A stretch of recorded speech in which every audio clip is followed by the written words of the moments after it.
যে পেগু বাচ্চাটা আজকে ডেলিভারি করছে আর দুইটা বেবি মারাও গেছে, একটা বেবি বেঁচে আছে, একদম পিচ্ছি, নড়াচড়া করতে কষ্ট হয়ে যাচ্ছে।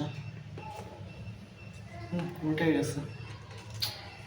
এখন খাওয়া দাওয়া করতেছে, খাওয়া দাওয়া করে তারপর বেবিকে যেয়ে দুধ খাওয়াবে। ওর একটা বেবির অবস্থা খুবই খারাপ, ওরা এই যে গরম পানি দিয়ে এখানে রেখে দেওয়া হয়েছে, এখন দেখি কি অবস্থা হয়। বেঁচে আছে কি না আল্লাহই জানে। খাওয়া দাওয়া শেষ করে পানি খাইতে আসছে, ও পানি খেয়ে যেয়ে মেবি ওর বাবা বাচ্চাকে দুধ খাওয়াবে।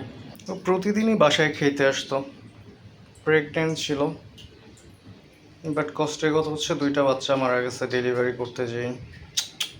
হয়েছে, খাবার হয়েছে, যাও তোমার বাচ্চার কাছে যাও।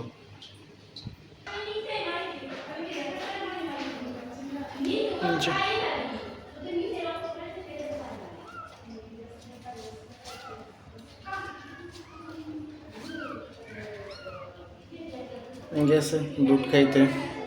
খাও দুধ খাও বাবুকে।